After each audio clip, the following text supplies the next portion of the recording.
votación son 40 votos afirmativos y 26 negativos. Queda aprobado entonces el proyecto de ley remitido por el que pasa a la Cámara de Diputados.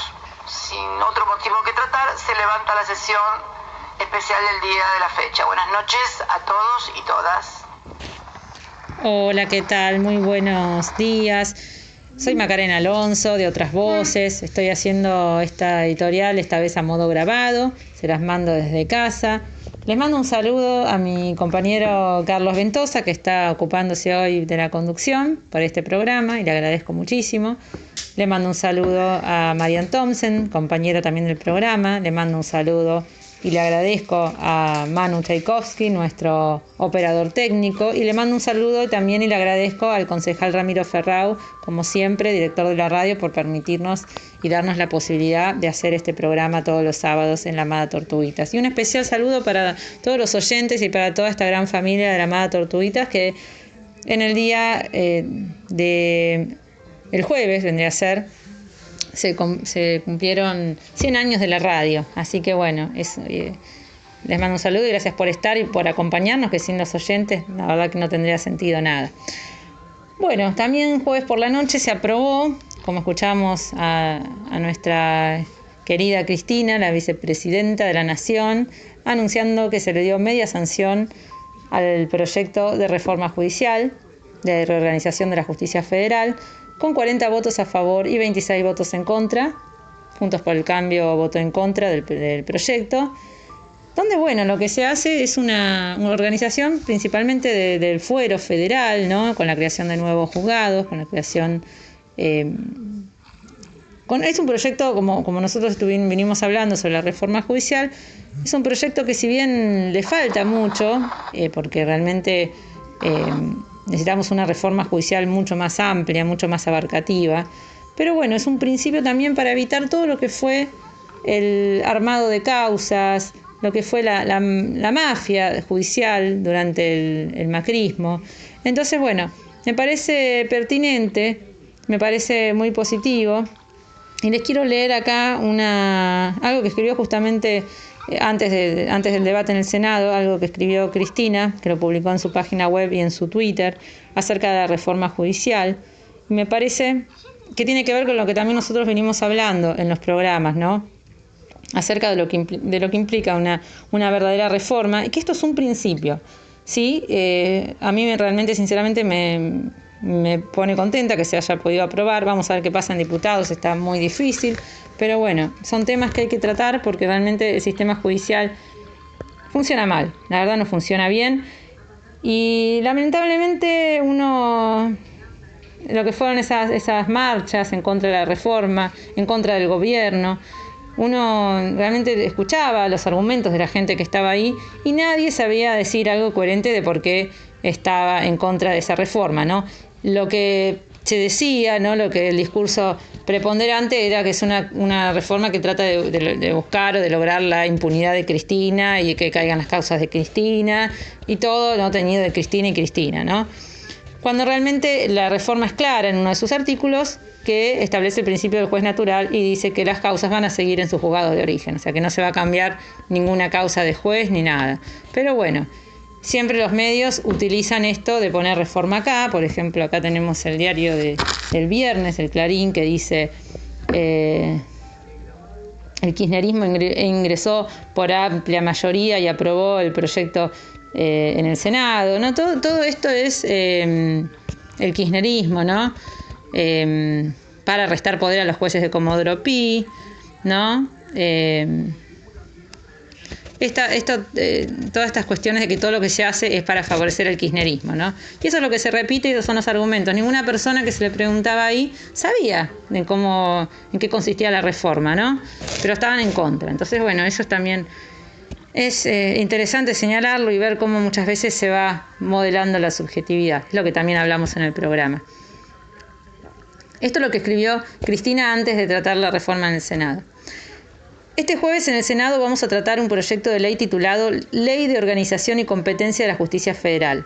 enviado por el Poder Ejecutivo y por el cual se crean nuevos juzgados penales en la ciudad de Buenos Aires y en el resto del país. Además, se comienza a implementar el mandato de la reforma constitucional de 1994 que ordenaba la transferencia de la justicia ordinaria a la esfera de la ciudad de Buenos Aires.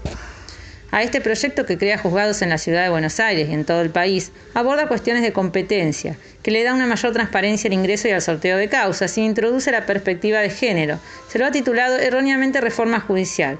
Y la verdad es que, haciendo honor a la precisión semántica que deben tener nuestras palabras, en nuestro país en los últimos 20 años solamente ha habido 2 reformas judiciales.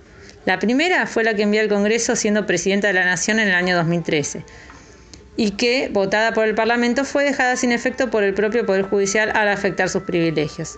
La segunda fue una reforma realizada de facto, sin ley y contra la Constitución.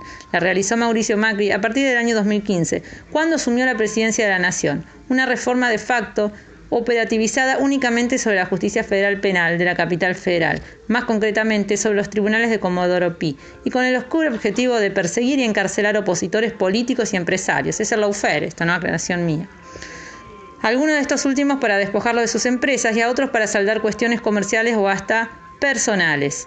Esta reforma de facto que hizo Mauricio Macri tuvo 4 ejes fundamentales. Primero, creó e impuso una mesa judicial en la órbita del Poder Ejecutivo integrada por funcionarios y abogados del Poder, cuya función era digitar causas judiciales contra opositores en Comodoro Pi.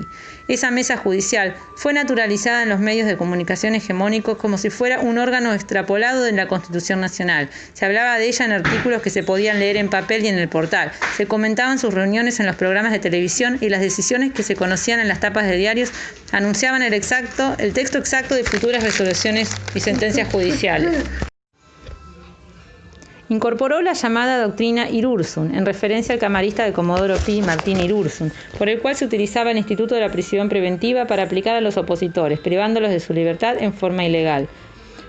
3. Comenzó a trasladar jueces a juzgados y tribunales para los cuales no habían sido designados, sumándole además el incumplimiento de los requisitos que fija la Constitución para la designación de los jueces. Se violó de esta manera en forma flagrante no solo el principio de juez natural, sino la improvisión de tribunales ad hoc.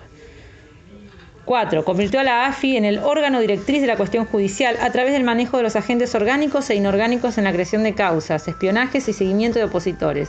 Para ello se utilizaron los fondos del organismo de inteligencia que Macri había vuelto a convertir en reservados apenas asumió el gobierno.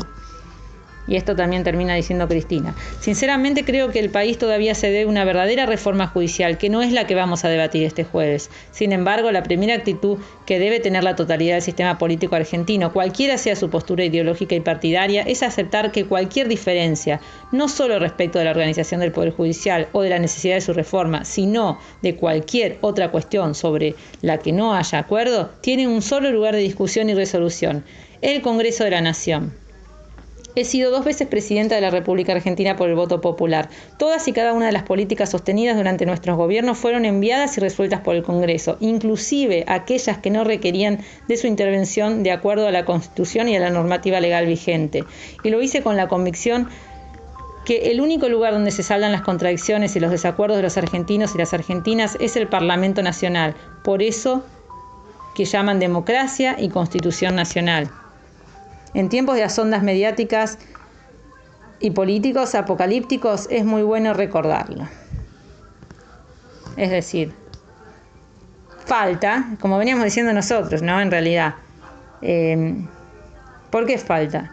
Porque solamente de un fuero, estamos hablando del fuero federal. Es importante porque hay causas, no es que es algo como lo trata de mostrar la derecha, no, porque esto solamente afecta a las causas de corrupción y es para los políticos, es una reforma de ellos, dicen. No, porque también hay causas, el narcotráfico va a la justicia federal, la trata de personas va a la justicia federal, el lavado de dinero va a la justicia federal. O sea que los secuestros, el secuestro extorsivo va a la justicia federal. Entonces, bueno, hay que prestarle atención a esto y, bueno, sí, yo creo que hace falta una reforma más integral de la justicia, porque necesitamos nosotros como sociedad, como personas, como ciudadanos, tener un acercamiento más real con la justicia. Por ejemplo, el tema de las distancias, yo eso si me preguntan a mí qué sería una forma de acercar a la justicia con la gente, la distancia. Por ejemplo, nosotros acá en lo que es Malvinas Argentinas tenemos que ir a litigar por un juicio de alimentos, ¿no? Lo más común de un alimento es un régimen de comunicación, un divorcio, y tenemos que ir a San Martín, ¿no? Y es lejos, nos queda incómodo para ir a las audiencias, para movilizarnos, para trasladarnos, es lejos, son muchas las causas.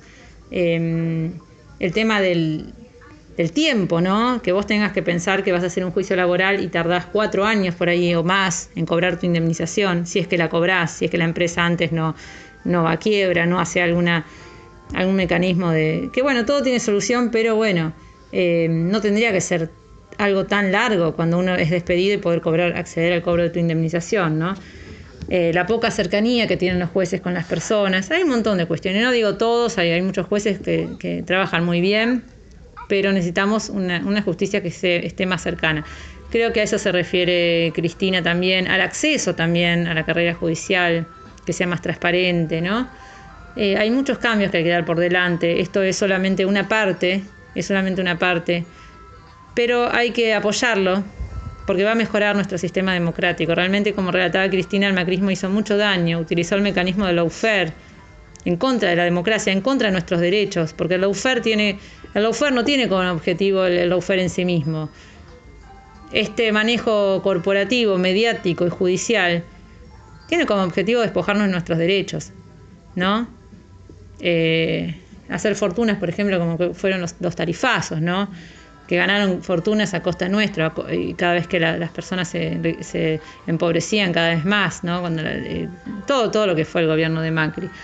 Así que bueno, es para pensar esto también de la coherencia, ¿no? De la coherencia, de pensar que se manipula presentando esto como una reforma judicial con esto de pensar que toda esa gente que estaba marchando y que no sabía por qué, porque no sabían, porque no habían leído, porque no entienden, y realmente no hay que tener mucho cuidado con eso, hay que tratar de... Por eso nuestro rol es poner estos temas en debate, nuestro rol como medios de comunicación popular, alternativos, poner estos temas en debate, reflexionar. Esto no es que nos va a salvar la vida ni nos va a cambiar la vida, pero sí nos va a acercar un poco más a la democracia, y por eso, y es un principio para empezar a pensar en una justicia, y que necesitamos una reforma judicial mucho más amplia, como dice Cristina, ¿no? Para realmente tener una cercanía con la justicia y con el Poder Judicial. Bueno, y con esto finalizo mi primer... vamos a hacer una editorial en 2 partes hoy. Me están ayudando, bueno, mucho Manu y Carlos para que pueda salir bien este programa.